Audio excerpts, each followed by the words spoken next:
I sat in Gordon Walsh's glass office, my hands gripping the armrests of the cheap visitor's chair. Through the transparent walls, I could see the entire operations floor where I'd worked for 5 years. Gordon cleared his throat, not meeting my eyes. "Ava, we're making some changes. Corporate decision." My stomach dropped. I'd heard those words before, whispered in break rooms right before someone got fired. Outside the office, a young guy in an expensive suit shook hands with someone from HR. He had Gordon's same angular jaw, same arrogant posture. "We're cutting your hours," Gordon continued, finally looking at me. "Down to 20 per week. Budget constraints, you understand." I didn't understand. Last month, I'd streamlined our entire shipping system, saving the company thousands. The numbers were in my quarterly report, sitting unread on Gordon's desk. "How long?" I managed to ask. "Starting next week. We're bringing in some fresh talent to help modernize operations." Fresh talent. The guy outside looked barely old enough to rent a car. Gordon stood up, signaling the meeting was over. I walked out on shaking legs, passing the new hire who didn't even glance my way. The all-hands meeting the next morning felt like a public execution. Gordon stood at the front of the conference room, his nephew beside him wearing a smile that made my skin crawl.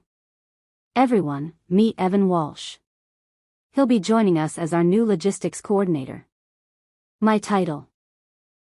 The exact position I'd held for 5 years. People glanced at me, uncomfortable. I kept my face neutral, even as my nails dug into my palms. "Evan brings fresh perspectives from his business degree," Gordon continued. Translation: he's my nephew and needs a job. Ava will be transitioning to a part-time role, which will give her more flexibility. Translation: we're pushing her out. I'm sure you'll all help Evan settle in. Ava, maybe you could show him your systems? Everyone stared. This wasn't a request. It was a command to train my replacement while Gordon slowly strangled my livelihood. I forced myself to smile. Of course. Happy to help. The words tasted like poison. After the meeting, Evan approached me, hand extended. "Hey, looking forward to working with you."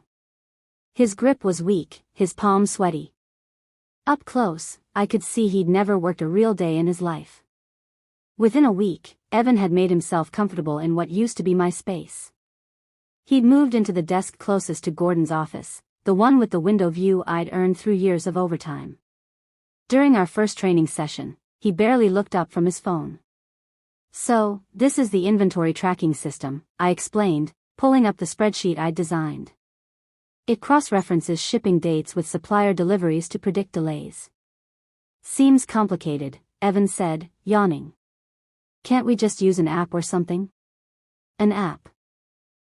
3 years of refinement, countless hours of troubleshooting, reduced to, can't we just use an app? I swallowed my frustration. This system is customized for our specific needs. It saved the company over $50,000 this year alone. "Cool," he said, still scrolling through his phone. "Send me the files. I'll figure it out." He never opened a single one. Instead, the following week, he presented his new system in a department meeting. It was my spreadsheet with different colors. Gordon praised him for his initiative while I sat in the back, no longer important enough for a chair at the table. That afternoon, Evan cornered me by the coffee machine. "Hey, part-timer," he said loud enough for others to hear. "Think you could stay late and fix the Johnson account? Some of us have actual responsibilities." I fixed it. Just like I fixed everything else while he took credit. By the end of month 2, I knew I was being phased out completely. My hours dropped again, down to 15 per week. Gordon stopped including me in department emails. Projects I'd started were reassigned to Evan, who promptly ran them into the ground. The breaking point came on a Thursday. I walked past Gordon's office and heard him on the phone. "Yeah, the Collins woman is almost out. Another month and we can eliminate the position entirely." Evan's picking things up quickly. The Collins woman. After 5 years of loyalty, that's all I was. I didn't storm in. I didn't confront him. Instead, I went back to my part-time desk and started making copies. Every system I'd built, every process I'd streamlined, every contact I'd cultivated.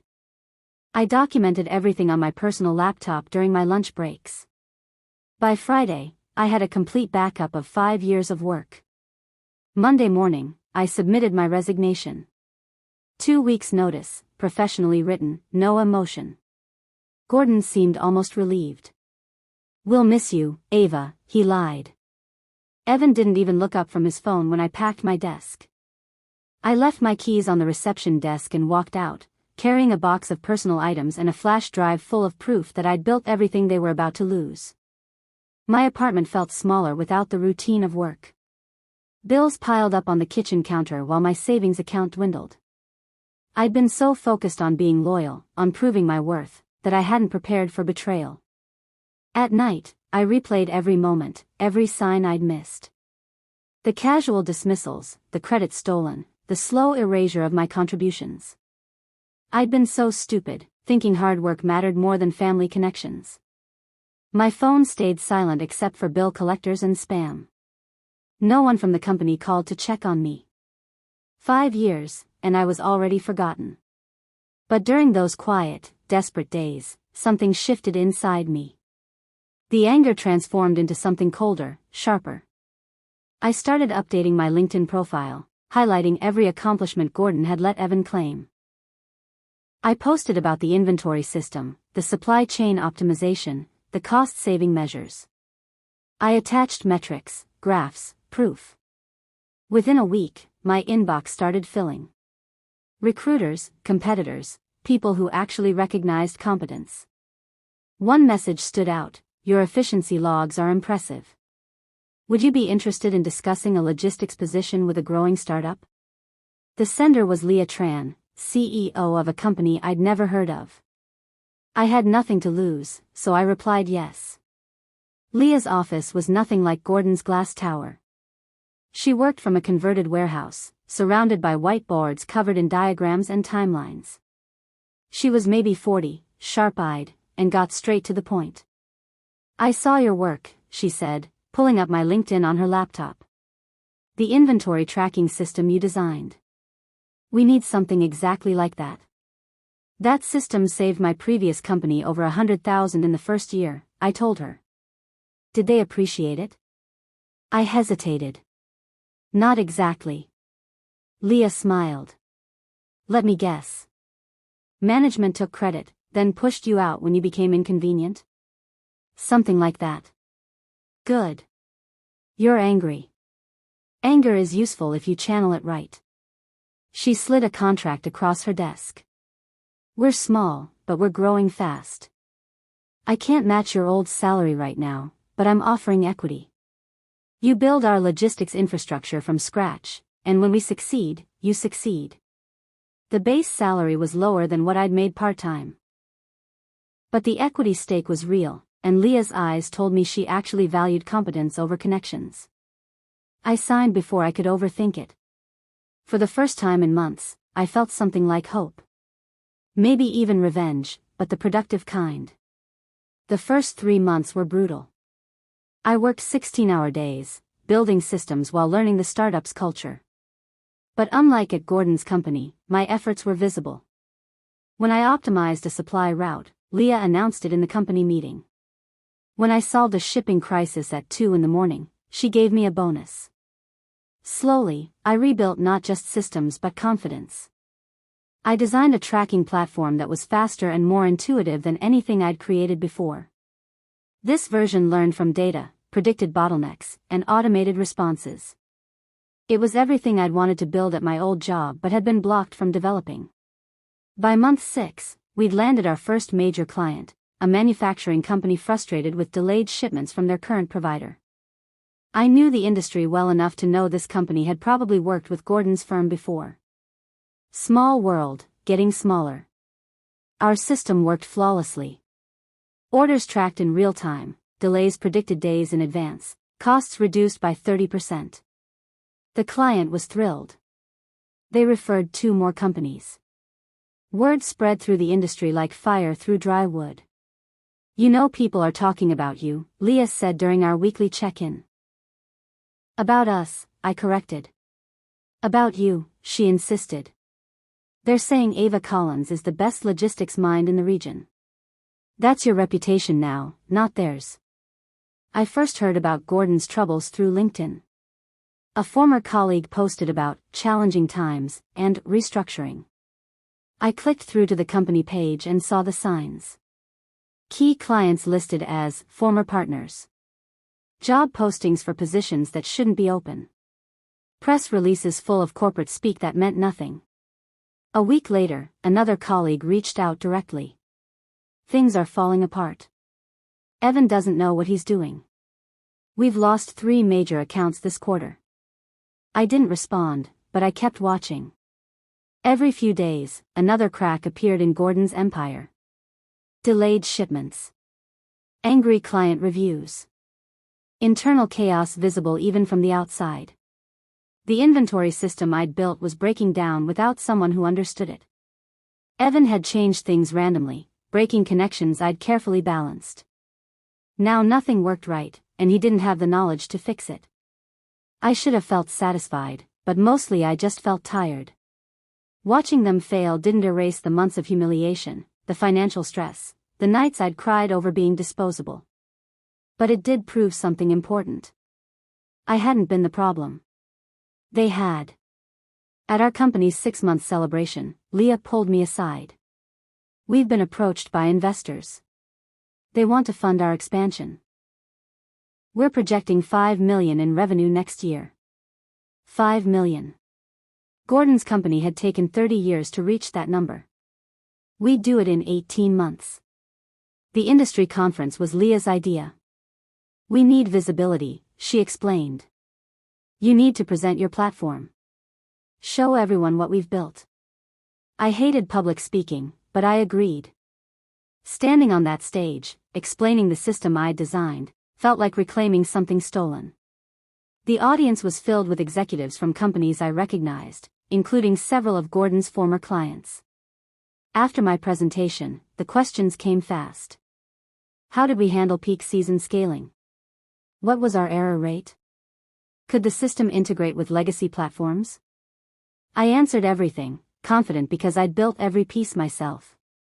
As people filed out, a man in an expensive suit approached. Ms. Collins, I'm with Brennan Industries. We're currently experiencing significant delays with our logistics provider. Would you have time to discuss a potential partnership? Brennan Industries. One of Gordon's biggest accounts. I'd be happy to schedule a consultation, I said, keeping my voice professional even as my heart raced. By the end of the conference, I had 7 consultation requests. 4 were from Gordon's current or former clients. The industry had noticed not just our company, but me specifically. That night, Leah and I celebrated at a restaurant I couldn't have afforded 6 months ago. You know what this means, she said, raising her glass. What? You're not just successful. You're competition. The Brennan Industries deal closed in October, 8 months after I'd left Gordon's company. They'd been his largest account, representing nearly 30% of his revenue. Now they were ours. I didn't gloat publicly, but I did check Gordon's company website the day after the announcement. 3 new job postings appeared: experienced logistics coordinator, supply chain manager, operations director. They were hemorrhaging staff and scrambling to replace experience with warm bodies. Through industry contacts, I heard Gordon had screamed at Evan during a board meeting, blaming him for lost contracts. Evan had apparently broken down crying in front of executives. Part of me felt bad for him. He'd been handed an impossible situation, set up to fail by his uncle's arrogance. But a larger part remembered being called part-timer, while he took credit for my work. By November, our company had grown to 25 employees. Leah promoted me to Chief Operating Officer, with a salary that finally matched my worth and equity that was increasing in value every quarter. I moved out of my cramped apartment into a real place with windows and a view. I bought furniture that wasn't secondhand. Small victories, but they felt enormous after months of barely surviving. Then, late one night while finishing reports, my phone buzzed with a LinkedIn message request. The name made me freeze, Evan Walsh. I stared at the notification for a full minute before opening it. The message was short, almost pathetic. Hey, Ms. Collins. I saw your company is doing well. I was wondering if you might be hiring. I'm looking for new opportunities. Evan Walsh. I clicked on his profile. No current employment listed. No new skills, no certifications, nothing indicating growth. His last post was from 6 months ago, some generic motivational quote about perseverance.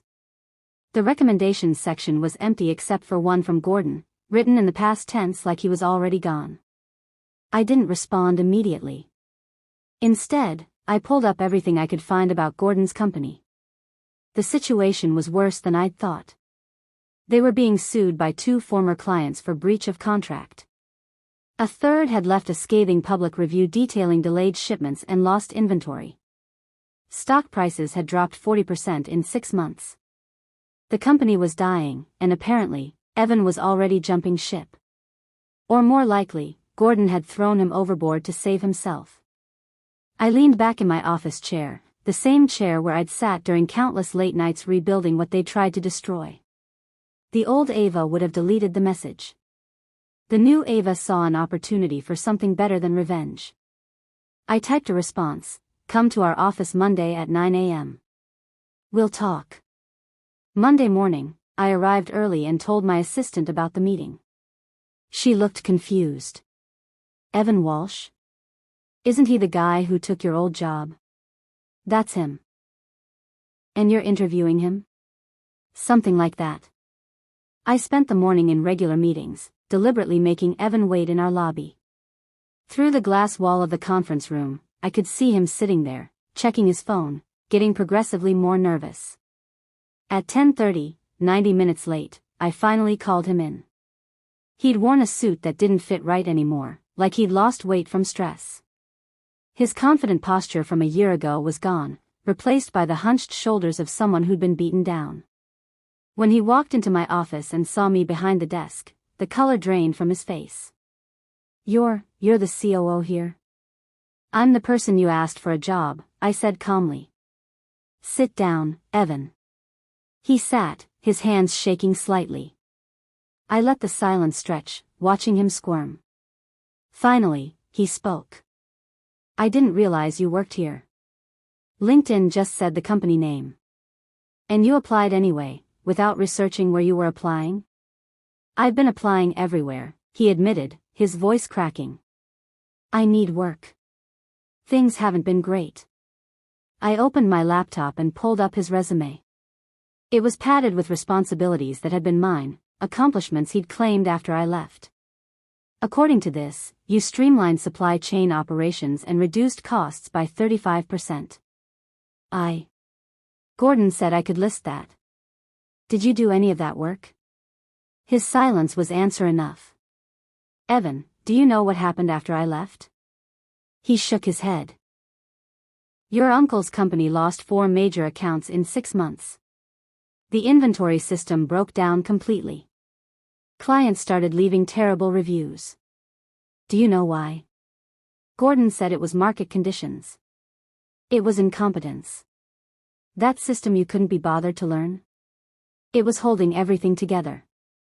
When you changed things you didn't understand, you broke connections that took years to build. I pulled up a comparison chart. This is our company's growth since I joined. This is your uncle's company's decline. Notice anything? He stared at the intersecting lines, our arrow pointing up while theirs plummeted down. I'm sorry, he whispered. For what specifically? For taking credit. For calling you part-timer. For not standing up when Gordon cut your hours. Finally, something honest. You were 24 and stupid, I said. I get it. But Evan, do you know what the difference is between us? He shook his head. I built things. You just took up space. Evan's shoulders slumped. So you're not going to hire me? I didn't say that. He looked up, confused. But you just said I'm incompetent. No, I said you took up space. There's a difference. One can be fixed. I leaned forward. Here's what I see, a guy who got handed everything and learned nothing. But also someone who's finally hit bottom and might actually be ready to work. I don't understand. Last year, you could have learned from me. Instead, you mocked me while stealing my work. Now you're desperate, which means you might actually listen. I pulled up information on one of our partner companies, a small firm that handled local deliveries. We work with a company that trains new logistics coordinators. Real training, starting from the bottom. Loading trucks, tracking shipments, learning every piece of the operation. That's not really what I was looking for. Then we're done here. I started closing my laptop. Wait. Evan's voice was panicked. I'll do it. Whatever you think I should do. Why should I help you at all? Give me one good reason. He was quiet for a long time. When he finally spoke, his voice was different, stripped of all pretense. Because I was wrong. About everything. And because you're the kind of person who actually knows what she's doing. It wasn't much, but it was honest. More honest than anything he'd said before. I made a call while Evan waited. Jerome, who ran our partner company, picked up on the second ring. Ava, what can I do for you? I'm sending someone your way. He needs to learn logistics from the ground up. Can you use another trainee? Always. What's his background? I glanced at Evan. Complicated. He's got a degree but no real experience. Think of him as a complete beginner. Pay? Standard training wage. He needs to earn his way up. Send him over. We'll see what he's made of. I hung up and wrote down Jerome's address. Show up tomorrow at 6 a.m. You'll start with inventory checking and work your way up. The pay is $12 an hour. Evan's face fell. $12? I was making $45. You were being paid $45 while doing $12 worth of work. Now you'll actually earn what you're paid. How long would this training last? However long it takes for you to be competent. Could be 6 months. Could be 2 years. That's up to you. He stared at the paper, probably calculating whether his pride could survive this. I'd done the same math in my own apartment, deciding whether to take Leah's low offer. Pride didn't pay bills. Why are you doing this? He asked. Honestly? I'm not sure. Maybe because someone gave me a chance when I needed it. After Evan left, Leah appeared in my doorway. Did you just give a job referral to the guy who took your position? To a training program, not here. There's a difference. Still generous. He doesn't deserve it. Probably not. But I'm not doing it for him. She studied me for a moment, then smiled. You're doing it to prove a point. I'm doing it because watching him fail wasn't as satisfying as I thought it would be. This way, if he succeeds, I helped. If he fails, at least I tried. You're better than I would be. You literally gave me a job when I had nothing. You don't get to talk about generosity. Over the next weeks, I heard updates from Jerome. Evan showed up on time every day, apparently willing to do whatever was asked. He loaded trucks, verified shipments, learned routing systems. No complaints, no attitude. He's actually trying, Jerome reported. Surprising. People change when they have to, I said. Or when they finally understand what they had. Meanwhile, our company continued growing. We hired 10 more people, opened a second office, secured contracts worth millions. By January, a year after Gordon had cut my hours, we were being featured in industry publications. Not as underdogs, but as innovators. Every article mentioned my name, my systems, my leadership. The email from Gordon arrived on a Tuesday morning, subject line empty. I almost deleted it without reading, but curiosity won. Ava, I hope this message finds you well. I've been following your success with great interest. Your achievements are impressive, truly remarkable. I'm reaching out because I believe there may have been some misunderstandings during your time at my company. I take full responsibility for any miscommunication regarding your role and contributions. I would like to discuss the possibility of you returning in a senior leadership position. We're restructuring our operations division and could benefit from your expertise. Please let me know if you'd be willing to meet. Best regards, Gordon Walsh. I read it 3 times, amazed at the audacity. No apology for cutting my hours, no acknowledgement of giving my job to his nephew, no mention of the months of humiliation. Just miscommunication and an offer to fix his dying company. I forwarded it to Leah without comment. She replied immediately, "Please tell me you're not considering this." Not even slightly. But I am going to respond. I typed carefully, professionally, letting my success speak louder than any insult could. Gordon, thank you for reaching out. I'm very happy with my current position and have no interest in exploring other opportunities. I wish you the best with your restructuring efforts. Regards, Ava Collins, Chief Operating Officer. Gordon's company filed for bankruptcy in March, 18 months after I'd left. The announcement made local business news, complete with quotes about market challenges and unforeseen circumstances. Nothing about incompetent management or nepotism destroying decades of work. I felt nothing when I read it. No satisfaction, no vindication, just a distant sense of inevitability. You can't build a company on stolen credit and family favors. Eventually, reality catches up. Through industry contacts, I learned Gordon had taken a consulting position at a much smaller firm. Significant step down, but probably necessary. His reputation was damaged, his company gone, his retirement pushed back indefinitely. Evan, surprisingly, was still showing up at Jerome's company. 5 months in, he'd been promoted to route coordinator. Small role, but earned through actual work. He's not terrible, Jerome admitted during one of our monthly check-ins. Still makes mistakes, but he learns from them. That's more than I can say for most trainees. Think he'll stick with it? Hard to say.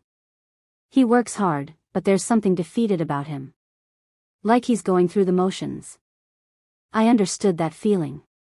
I'd lived it during my jobless months, wondering if I'd ever matter again. The difference was, I'd transformed that defeat into determination. Evan was still learning that lesson. Our company's 2nd anniversary came with unexpected news. A major corporation was interested in acquiring us, offering a price that would make everyone with equity suddenly wealthy.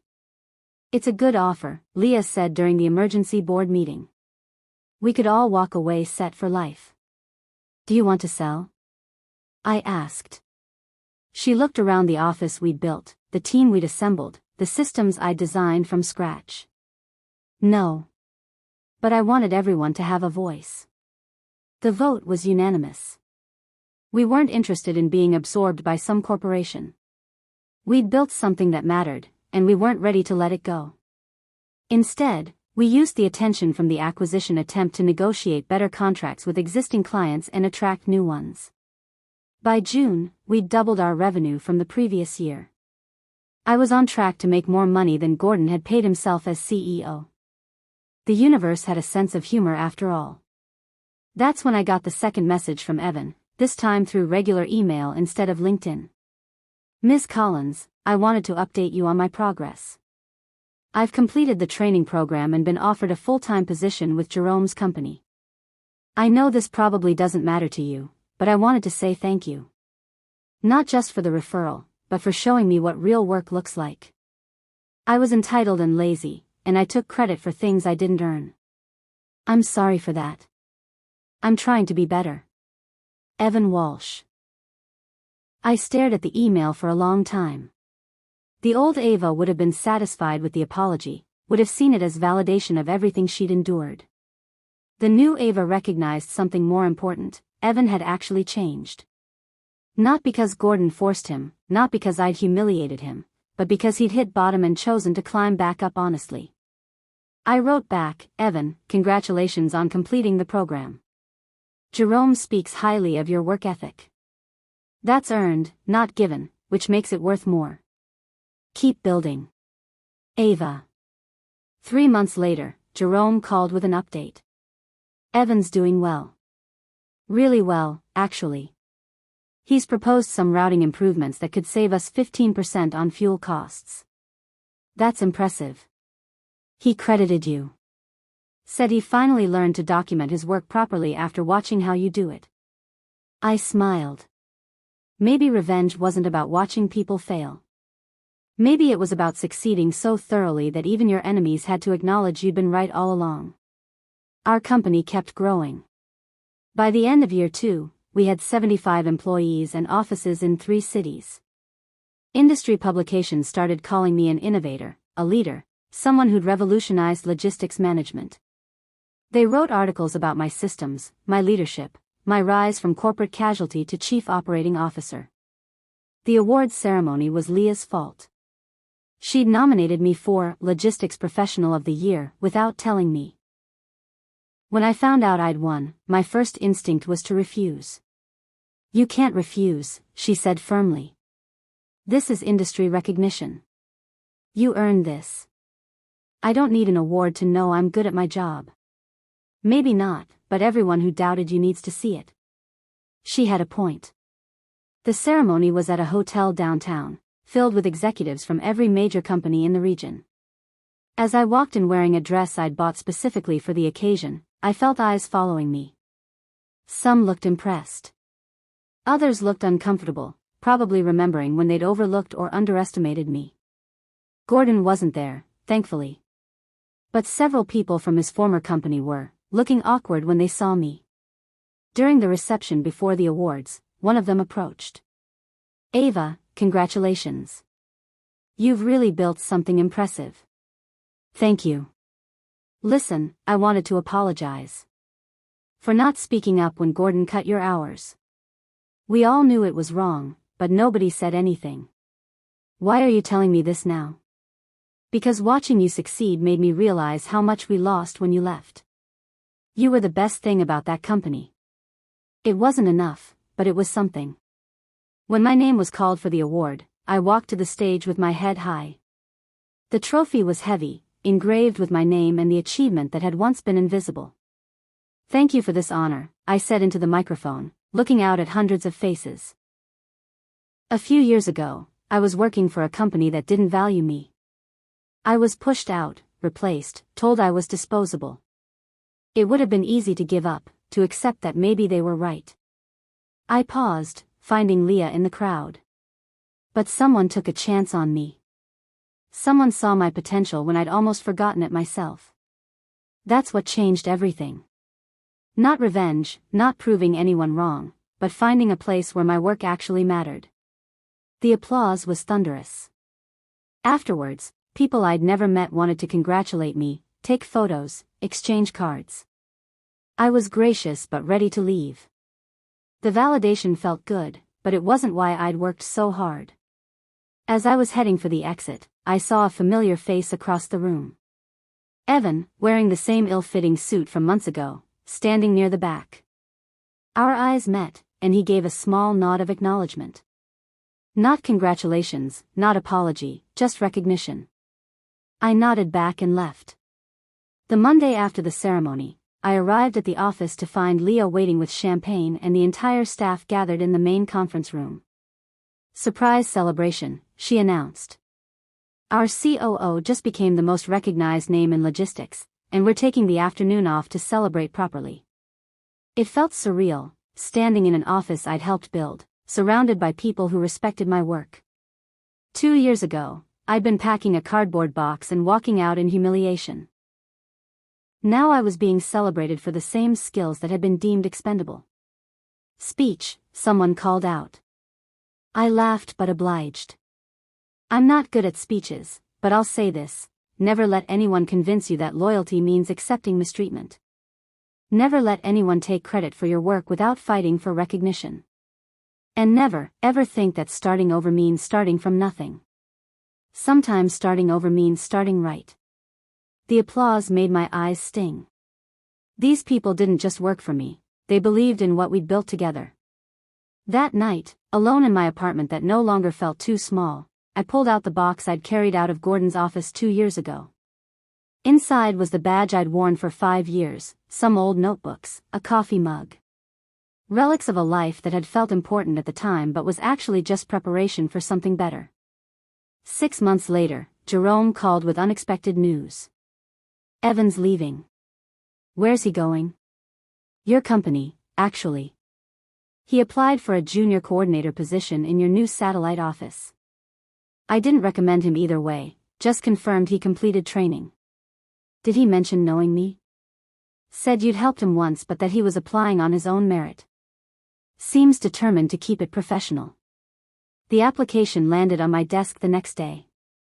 I reviewed it carefully, looking for the padding and exaggeration I'd seen before. Instead, I found honest descriptions of work actually performed, references from Jerome that confirmed competence, and a cover letter that was straightforward without being presumptuous. No mention of our history, no trading on the connection.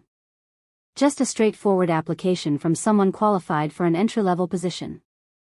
I passed the application to our hiring manager. Review this one carefully.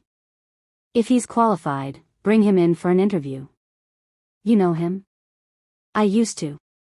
Let's see who he is now. 3 weeks later, I watched through my office window as Evan interviewed with our hiring team. He looked different, more confident but less arrogant, professional but not pretentious. He'd learned something in the past 2 years, and it showed. They offered him the position that afternoon. Evan's first day, I didn't make a special appearance. No dramatic confrontation, no power play. I let him start like any other employee, learning our systems, meeting his team, finding his place. But at the end of his first week, I did call him into my office. He arrived promptly, notepad in hand, ready to work. Sit down, Evan. He sat, and I could see the nervousness in his posture. Waiting for judgment, for payback, for all the ways I might make his life difficult. I reviewed your first week's work, I said. Your reports are solid. Jerome trained you well. Thank you. I'm telling you this now, before we go any further, what happened at Gordon's company stays there. You start here with a clean slate, no history, no baggage. But that clean slate only lasts as long as you earn it. I understand. Good. Because this company values competence over connections. Your uncle's name won't help you here. Only your work matters. He nodded, relief visible in his eyes.